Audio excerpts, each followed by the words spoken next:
Vamos completar a missão. Talvez você que é novo na igreja nem saiba, ouça falar de vez em quando aí o que é missões, o que são missões, não, aí fica, missões, são missões, enfim. Quando nós falamos de missões em termos de campanha, nós estamos falando de levar a boa palavra do Evangelho, nós estamos falando de levar ações de compaixão e graça àqueles que carecem. Mas é interessante que nós devemos perceber algo que é muito maior do que uma campanha. Nós devemos perceber que esse propósito, que essa ideia de missões, ela nasce no contexto da palavra de Deus. Então, nessa manhã, eu quero trazer um pouco desse entendimento para nós refletirmos sobre isso. Todos nós somos discípulos, amém? Os discípulos são quem? São aqueles que seguem a Cristo. E nós, como discípulos, nós temos então que entender e perceber quem somos. Nós temos que entender a nossa identidade como discípulos. E muito se fala sobre isso, de que nós somos discípulos, de que na nossa identidade nós somos herdeiros de Deus, filhos de Deus, mais que vencedores, amém? Isso está certo. Mas nós também devemos entender o nosso propósito ou a missão que temos. A missão que nós, enquanto discípulos, temos.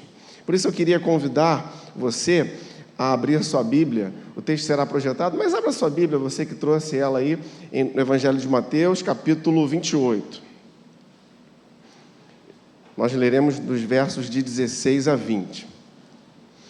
Então, o nosso intuito é entender um pouco mais sobre a missão que o Senhor deixa para nós, porque a nossa vida cristã, ela só é completa à medida que eu entendo a minha identidade, sim, como eu falei, de sermos discípulos, mas também a missão que nós temos. E isso não é algo para um grupo, nós vamos falar sobre isso, é algo para todos nós. Mateus 28, versos de 16 a 20, farei a leitura. Os 11 discípulos foram para a Galileia, para o monte que Jesus lhes indicara. Quando o viram, o adoraram, mas alguns duvidaram. Presta atenção nisso, mas alguns duvidaram. Então Jesus aproximou-se deles e disse: Foi-me dada toda a autoridade no céu e na terra. Portanto, vão e façam discípulos de todas as nações, batizando-os em nome do Pai, do Filho e do Espírito Santo, ensinando-os a obedecer tudo o que eu lhes ordenei. E eu estarei sempre com vocês até o fim dos tempos. Deixe sua Bíblia aberta, vamos orar. Senhor, fala ao nosso coração nessa manhã. Nós queremos entender e ouvir a Tua voz de uma maneira pessoal. Então, que não haja nenhum empecilho ao Teu mover, ao Teu agir nesse lugar. Nós consagramos esse tempo aqui. Usa-me segundo a Tua vontade. Eu oro em nome de Jesus. Amém. Irmãos, o texto que nós lemos aqui ele é muito tradicional quando nós pensamos em missões. Ele é tido como a grande comissão. Então, pegando esse texto, que é um texto forte para nós pensarmos sobre isso, nós vamos ver que é importante nós estarmos, sim, ocupados com missões. Nós temos que pensar missões, temos que viver missões, temos que fazer missões, temos que ser aqueles discípulos que levam a boa nova do Evangelho aos que carecem. Mas isso não é algo exclusivamente da igreja enquanto instituição. Porque às vezes nós podemos pensar assim, a igreja faz campanha, tem lá o pastor Leonardo que está lá cuidando do ministério que evangeliza, tem os pastores, tem o meu líder, tem o fulano de tal e ele está fazendo a obra. Sim, eles estão fazendo a obra, a igreja tem o seu papel, a igreja não pode negar o seu papel missionário. E graças a Deus e glória a Deus que essa igreja aqui é uma igreja que cumpre o seu papel missionário, amém? Amém. Eu fico tão feliz quando de vez em quando o Rodrigo me manda a notícia assim, nós mandamos tanto para missões. Gente, isso é maravilhoso, entender que nós, enquanto igreja, não apenas financeiramente, mas orando, mas enviando, um grupo de irmãos estará indo uma viagem missionária no próximo mês, sabe? É muito bom nós percebermos isso como igreja. Porém, não está apenas na conta da igreja. O texto aqui ele é muito claro. É uma reunião de discípulos. E missões, então, é algo que tem que ser pensado individualmente. A igreja tem que ser o reflexo de nós, porque a igreja não é o prédio, não é o CNPJ, a igreja não é a estrutura, mas a igreja somos nós. Então, nós somos os missionários. E uma vez que a igreja é missionária, ela tem que refletir nós. Aí, é interessante que essa é a primeira concepção que nós temos que ter. Que missionários não são aqueles que estão apenas nos campos, missionários não são aqueles que estão nas juntas trabalhando, missionários não, somos todos nós somos missionários. Todos somos missionários. E aí tem a ver com entendermos a nossa missão, entendermos o nosso propósito no reino de Deus. Todos temos essa função, só que cada um é de um jeito.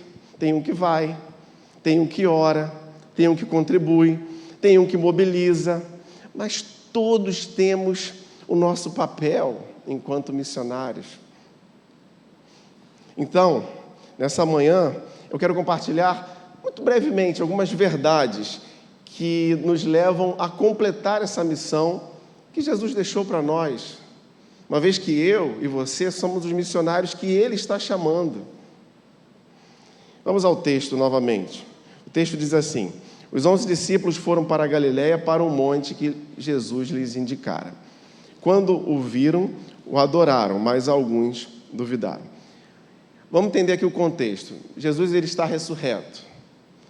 E os discípulos, de alguma forma, que o texto não nos conta, a palavra de Deus não nos diz, eles estão atendendo a um chamado de Jesus. Jesus convocou uma reunião. Não sabemos quando Jesus convocou essa reunião, mas Jesus falou assim, vai ser no local tal, no monte tal, não sabemos qual era esse monte, alguns até se arriscam a dizer as possibilidades, mas havia uma reunião com Jesus, que os discípulos tomaram ciência. E os discípulos, então, estavam atendendo aquele chamado e foram lá para a reunião. E quando chegam lá, o que acontece? Quando o viram, o adoraram. Ok? É isso que a gente faz, é isso que a gente quer fazer quando a gente encontra com Jesus, a gente quer adorar. Mas alguns duvidaram. Então, o ambiente, o contexto dessa conversa é um ambiente de adoração, mas também é um ambiente de dúvida. Tinha alguns ali que estavam duvidando, e olha que Jesus já tinha até ressuscitado. É muito fácil para nós, hoje, muitos e muitos anos depois, batermos nos discípulos e falar assim, como é que eles estavam duvidando? Mas não, a gente hoje tem dúvida. Talvez você tenha entrado nessa manhã aqui com alguma dúvida. A gente não tem que bater neles não, a gente tem que reconhecer que mesmo no ambiente de adoração, que nós estamos inseridos, reconhecidos como discípulos, atendendo o chamado do Mestre, às vezes tem dúvida no nosso coração. É normal, tem dúvida porque nós somos humanos, porque a gente é fraco, porque a gente fraqueja. Mas Jesus, ele percebe isso, ele percebe aquele momento ali, percebe que tinha algo a ser tratado, ele, vou resolver isso aqui. E o que ele faz naquele ambiente? Qual foi a situação, qual foi a solução que Jesus deu para aquela situação? O texto diz assim no verso 18, então, Jesus aproximou-se deles e disse, foi-me dada toda a autoridade no céu e na terra. Irmão, a primeira verdade que nós temos que compartilhar e pensar sobre isso, e isso tem que estar dentro do nosso coração, quando nós pensamos em completar a missão, é que Jesus tem toda a autoridade. Jesus tem toda a autoridade. E essa autoridade de Cristo, ela transcende a nossa realidade aqui na terra. Foi-me dada toda a autoridade nos céus e na terra. A autoridade de Cristo é muito maior do que a gente pensa. E às vezes nós não temos esse devido entendimento, esse devido pensamento de que Cristo tem todo o poder. Então, tudo que eu faço, quando eu não tenho esse entendimento, eu tento fazer na minha força. Tudo que eu faço, quando eu não tenho essa percepção, eu tento fazer do meu jeitinho. Que cada um aqui tem um jeitinho. Não é verdade, irmã Luísa? Cada um tem um jeito. Mas eu preciso reconhecer a autoridade de Cristo e entender que eu estou a serviço de alguém que tem todo o poder. Reconhecer a autoridade é primordial, a autoridade de Cristo em nossas vidas, porque aí eu vou parar de agir somente como eu quero. E aí nós, enquanto igreja, vamos romper, deixar de lado as nossas vontades e agir como Deus quer, como Cristo quer para nós. Se pastor João tentar conduzir a igreja na autoridade dele, é possível que não dê certo. Se qualquer um de nós aqui em nossos ministérios tentarmos agir, fazer, promover, planejar, só porque a gente quer, vai dar errado. É uma grande chance, às vezes dá certo. Mas dá certo pela misericórdia de Deus. Mas será que é o que Deus quer? Nós precisamos reconhecer a autoridade de Cristo, porque reconhecer ou compreender a autoridade de Cristo põe fim a toda dúvida. Reconhecer a autoridade de Cristo põe fim a toda dúvida. Foi assim que Jesus resolveu aquele problema. Tinha os adoradores e os duvidadores. E ele fala assim, foi me dada toda a autoridade. Quando a gente reconhece isso, a gente vai além. A gente entende o significado e a autoridade que temos na missão que estamos cumprindo. Discípulos de Cristo, eles vivem segundo essa autoridade. É interessante que Atos 19, ele conta a história de alguns judeus que estavam expulsando ou tentando expulsar alguns demônios ali. No verso 13, ele vai dizer assim: em nome de Jesus, a quem Paulo prega, eu lhes ordeno que saiam. Aqueles judeus que não tinham uma experiência com Cristo, que não reconheciam a autoridade de Cristo, eles estavam ali tentando expulsar demônios. Então, eles viam que o negócio dava certo ali, em nome de Jesus, a quem Paulo prega. Eles já tinham visto ali Paulo operando na autoridade de Cristo. Não, eu não tenho esse conhecimento aqui, mas estavam usando o nome de alguém, estavam tentando dar uma carteirada nos demônios, usando Paulo como referência. Eu sou conhecido de Paulo. Já viu isso? Quando alguém chega a tentar dar uma carteirada? Mas a história não terminou bem para eles, porque lá no verso 15, um espírito maligno lhes respondeu, dizendo assim: Jesus eu conheço, Paulo eu sei quem é, mas vocês... quem são vocês? É como se alguém na libertação tentasse expulsar um demônio. Olha, em nome de Jesus, a quem Isaac prega. Irmãos, esse reconhecimento de autoridade é individual. E a autoridade de Cristo, preste atenção nisso, ela nos faz ser reconhecidos espiritualmente. Esse texto de Atos mostra isso. A autoridade de Cristo em nós, não a nossa autoridade, mas a autoridade de Cristo em nós nos faz ser reconhecido espiritualmente. Então, a base dessa missão que deve ser completada é a autoridade de Cristo. Cada um de nós deve se submeter à autoridade de Cristo. Se submeter, às vezes, é meio complicado, né? Ninguém gosta muito. A gente questiona muito. A gente costuma questionar as autoridades. Mas à medida que eu me submeto, à medida que eu reconheço a autoridade de Cristo e que eu entendo que não é na minha força, que não é na minha vontade, eu reconheço isso e vejo então que Cristo tem toda a autoridade. Meu ministério ele é mais frutífero, a minha vida é mais frutífera. A missão que eu tenho em Deus, a missão de Deus para mim, ela é completada da melhor maneira possível. De volta ao texto aqui, do verso 19. Portanto, vão e façam discípulos. A segunda chave, então, que eu quero compartilhar nessa manhã, lembrando que a primeira foi reconhecer Agora só os que estão aqui dentro. A primeira chave foi reconhecer a autoridade de Cristo também. A segunda chave que eu quero compartilhar nessa manhã é a obediência. Obediência. O texto diz assim, portanto... Vamos lá, portanto... Ide, gostei. Essa aí é o pessoal raiz. O pessoal que tem a versão mais raiz. Vamos lá, o pessoal do vão aqui comigo. Portanto... Agora o pessoal O pessoal do ID bagunçou. O pessoal do vão, vamos lá. Portanto, agora o pessoal do ID. Portanto, amém. A ideia, então, aqui é uma ordem. Jesus está dando uma ordem. Primeiro, ele fala sobre a autoridade. Olha, quem está comissionando tem a devida autoridade. Então, vão. Então, ide. O que cabe a mim diante de uma autoridade? Cabe obedecer. Perceba que não há uma escolha. Olha, se vocês quiserem, vocês podem ir. Olha, de repente, se sobrar um tempo na sua agenda, você está tão ocupado às vezes com a tua igreja lá, está tão ocupado lá com o seu trabalho. Não existe uma opção diante da ordem da autoridade. E é interessante que aqueles que convivem em ambientes mais hierarquizados percebem isso, conseguem às vezes entender isso muito bem, porque a gente é treinado desde cedo para obedecer. Mas nós, enquanto discípulos, também precisamos ser treinados para obedecer. Não temos opção.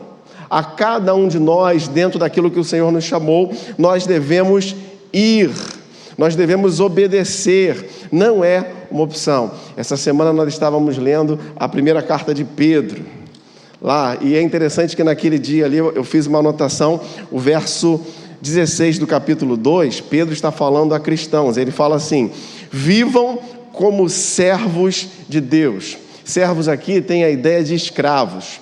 E o escravo, ele só obedece, o escravo não questiona. Então a palavra bíblica, no contexto geral, é que nós devemos apenas obedecer ao Senhor, nós não devemos questionar. Só que isso soa muito estranho para alguns de nós hoje, na nossa atual sociedade. A nossa atual sociedade, tudo é questionável, tudo. Irmãos, cada um tem o direito de questionar o que quer, mas também cada um vai colher exatamente aquilo que semeou, aquilo que questionou, aquilo que desejou para a sua vida. A palavra está aqui. Nós somos livres para obedecê-la. Esse é um mistério do Evangelho. Nós temos uma liberdade, mas essa liberdade se encontra dentro da obediência a Cristo. E então, quando eu olho para a palavra de Deus, eu vejo que por toda parte há bênçãos para aqueles que obedecem. Deuteronômio 28, versos 1 e 2, muito conhecido, vai dizer que se vocês obedecerem fielmente ao Senhor, ao seu Deus, e seguirem cuidadosamente todos os seus mandamentos, olha só, aquele que obedece, aquele que se esforça para cumprir o que é previsto, o Senhor, o seu Deus, os colocará muito acima de todas as nações da terra. Todas estas bênçãos virão sobre vocês e os acompanharão se vocês obedecerem ao Senhor, ao seu Deus. Então nós devemos obedecer fielmente ao chamado do Senhor. Isso é bênção para nós. Obediência, ela traz felicidade, meu irmão. Evangelho segundo Lucas, capítulo 11, 28. Felizes são aqueles que ouvem a palavra de Deus e a obedecem. A obediência traz felicidade, só tem coisa boa. A obediência demonstra o meu amor por Deus. 1 João, capítulo 5, verso 3. Porque nisto consiste o amor a Deus, em obedecer aos seus mandamentos. Tem muita gente que diz que ama, mas não obedece. Tem muita gente que diz que ama, chora e se derrama e tem ali o seu momento, mas na verdade está querendo fazer do seu jeito e aí não entende porque algumas coisas não se resolvem, algumas coisas não andam. Obedeça ao Senhor. A obediência faz parte da missão que nós temos. A obediência prova que eu o amo. Mas ainda dentro desse ponto, obediência, eu quero fazer uma análise dos versos seguintes, para que nós entendamos essa importância de obediência dentro do contexto de completar a missão. Ele fala assim no verso seguinte: ide fazei discípulos de todas as nações. A obediência me leva a fazer discípulos. A obediência me leva a fazer discípulos. Se eu não estou querendo agir como um discípulo, eu, no máximo, vou fazer alguém parecido comigo. Porque discípulo gera discípulo. Preste atenção nisso. Discípulo gera discípulo. Se eu não sou um discípulo de Cristo, no máximo eu vou fazer um Davizinho muito mal. O Davi já é mal feito. Não é verdade? Está aqui que não me deixa mentir sozinho. O Davi já é mal feito. No máximo eu vou conseguir um Davizinho pior. Eu preciso fazer discípulos. E como eu faço isso? De várias formas. Evangelizando. De várias formas. Pregando. Treinando. Porque discípulos precisam ser treinados. Ah, mas eu não evangelizo, eu não sei fazer, eu não sei falar. Tudo bem, mas quando houver um movimento lá do evangelismo, vai junto, leva um copo d'água, carrega lá a barraca, ajuda, monta, faz parte. Tem aquele que fala, mas tem aquele que dá o suporte. Ah, mas eu não sei pregar, eu não fiz seminário. Irmão, tudo bem, nem todo mundo vai ter a mesma eloquência. Mas você, dentro do seu testemunho de vida, dentro do seu modo correto de agir, você pode ser uma referência no seu ambiente de trabalho, no seu ambiente de escola, de faculdade, aonde você estiver, e você estar pregando sem mesmo abrir a boca.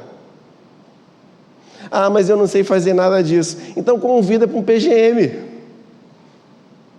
Não é verdade? Isso você consegue convidar? Ah, mas eu não tenho um PGM. Então, meu irmão, procura um PGM, pode procurar o pastor William, pode falar comigo, a gente vai dar um jeito. Traz, você é essa ferramenta, você precisa, assim como eu, seguir o caminho de fazermos discípulos. E tudo isso nós devemos fazer debaixo da autoridade de Cristo, não na nossa autoridade. Percebe isso? O texto segue e diz assim: fazei discípulos de todas as nações. Não há ou não deveria haver fronteiras para a boa mensagem do Evangelho. Só que tem gente que está orando pela China, mas não consegue falar com o seu vizinho. Detesta o vizinho. Se for conversar sobre o vizinho, não, aquele carrancudo que não sei o quê, não fala, não passa, não dá bom dia, ora pelo seu vizinho, meu irmão. A gente quer converter o mundo todo, mas não quer converter quem está aqui do lado. A gente não converte nada. É a obra do Espírito Santo. A gente faz a nossa parte. Esses dias eu estava lendo a história do irmão André, que é o fundador do Ministério Portas Abertas. Em 1955, ele inicia ali um trabalho pegando o seu carro, que era um Fusquinha, e tem uma foto emblemática, é ele com um Fusca assim do lado. E ele é chamado de o contrabandista de Cristo, porque ele botava Bíblias ali, escondia, deixava ali camuflado. E quem já teve Fusca aí sabe que dá para botar ali naqueles forro de porta, aquelas coisas todas ali. E ele ia a locais onde o evangelho não era permitido, onde havia algum tipo de perseguição, e contrabandeava o evangelho, coisa boa. Meu irmão, às vezes você ouve uma história como essa e você acha assim, isso aí está tão distante. Não está, não. Isso ainda existe. Ainda hoje existem grupos missionários que estão pegando porções da Bíblia, colocando em balões de gás hélio, esperando o tempo certo do vento e soltando para que isso caia em algum lugar, e lá já tem algum missionário esperando, caia em algum lugar onde o evangelho é proibido, o evangelho é perseguido. Nós aqui somos livres e às vezes não estamos cumprindo a nossa parte, não estamos fazendo nada. Mas, irmãos, então, o texto diz, de todas as nações, eu preciso fazer a diferença onde eu estiver.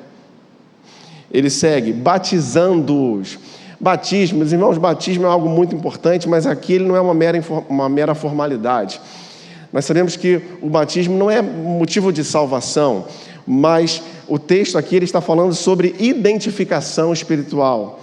Nós precisamos levar os novos na fé a uma identificação espiritual com Cristo, a um compromisso real com Cristo. Nós precisamos fazer com que eles sejam identificados com Ele.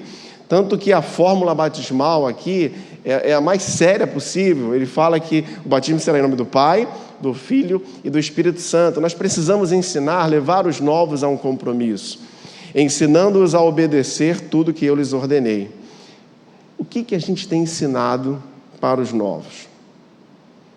Aqui ele dá a dica, ensinando-os a obedecer. A minha vida precisa ensinar obediência. A minha vida precisa ensinar obediência.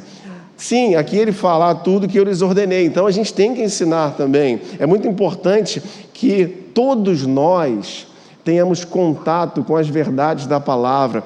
Meus irmãos, é muito bom nós virmos aqui, assistirmos a um culto, recebermos de Deus. Tá, isso é muito bom e eu acho que é muito válido. Porém, você saiu daqui hoje, recebeu uma mensagem, mas amanhã e terça-feira, é você que vai fazer a mensagem. É você que tem que olhar para a palavra e entender aquilo que Deus fala no dia a dia. É como se nós viéssemos aqui numa grande refeição, e aí a gente sai satisfeito, sai feliz, sai cheio, revigorado, mas no dia a dia, abra a tua Bíblia, ore, medite, estude, venha para a escola bíblica, ou fique para a escola bíblica, depois do culto tem aula, vai todo mundo para a tua classe, Débora, daqui a pouco. Nós precisamos estudar a palavra de Deus. Não podemos achar que aquilo que eu vivo vendo na internet e aquilo vai me suprir. Quanto tempo a gente gasta vendo bobeira, né, gente? E eu sei que isso é um assunto recorrente, já está virando até chavão, mas é fato. A gente gasta tanto tempo com bobeira, e aí pega a Bíblia para ler, dá um sono. Não é verdade? Ó, quem sente sono quando pega a Bíblia para ler, vai dar um risinho agora. Aí, tá vendo? Dá um sono, dá um desânimo. É tanta briga quando pega a Bíblia para ler, né? Vem filho perturbar, vem um monte de coisa acontecer. Mas é assim, gente.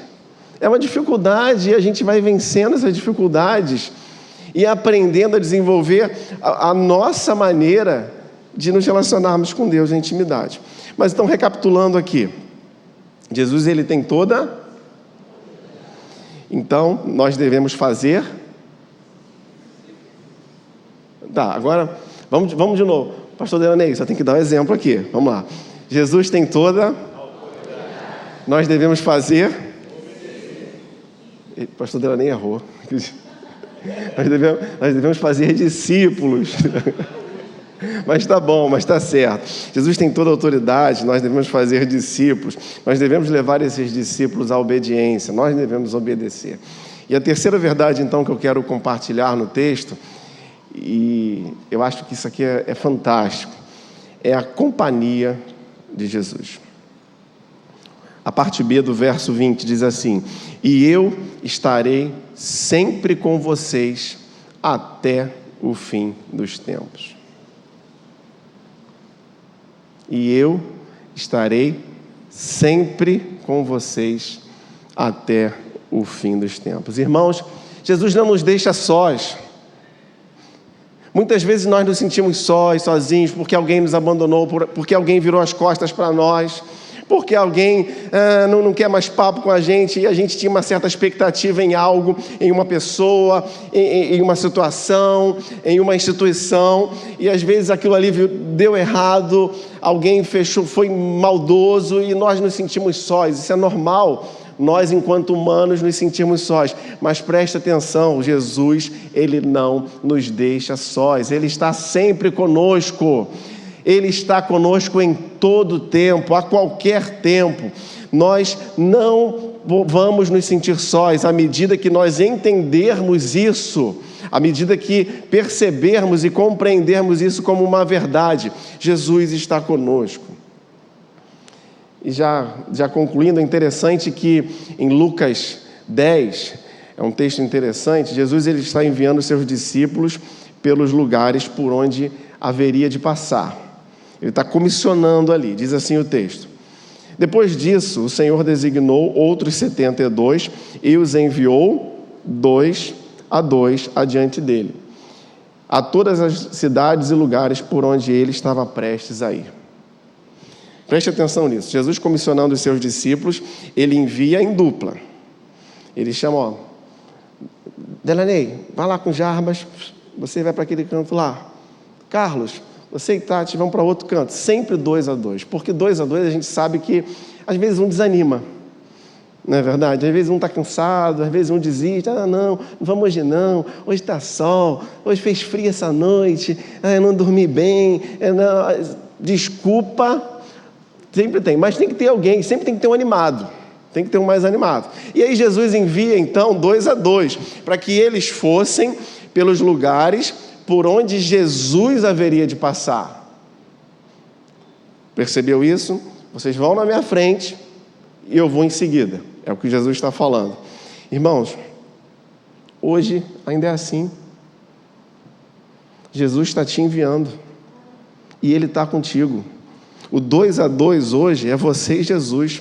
Você está indo pelos locais onde Jesus há de passar. Quando você vai no caixa do supermercado, Jesus está ali contigo. E aí uma palavra que você dá, um sorriso, uma educação que você demonstra, quebra às vezes alguém. No seu trabalho, Jesus está contigo. Em todo lugar, nós não estamos sós para cumprir a missão que temos. Jesus conosco, então, é essa certeza. E Ele nos envia 2 a 2. Ele está conosco. Irmãos, então Jesus, Ele vai passar. Mas Ele nos chamou para ir na frente dEle. E falando assim, vai lá anunciando o meu nome, vai lá mostrando o meu evangelho, vai lá mostrando o meu amor transformador, vai lá na frente e eu vou passar naquele lugar. Talvez você esteja intercedendo por alguém, talvez você esteja intercedendo por uma situação, mas quando você tem ido, você tem demonstrado que Jesus está contigo?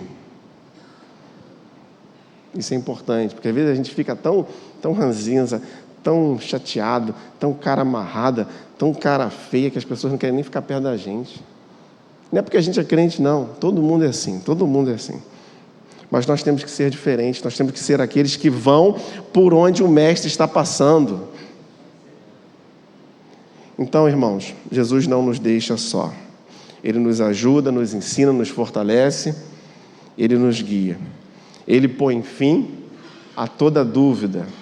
Talvez você tenha entrado nessa manhã com algumas dúvidas aqui, com situações que você nem tem como pensar em resolver. Entrega na mão do Senhor. Jesus põe fim a toda dúvida. Ele tem todo o poder, toda a autoridade. Quanto a nós, devemos então seguir obedecendo. Quanto a nós, devemos seguir fazendo discípulos. Porque com certeza nós nunca estamos sós. Então, vamos completar a missão que o Senhor deixou para nós. Que o Senhor abençoe a sua palavra aos nossos corações.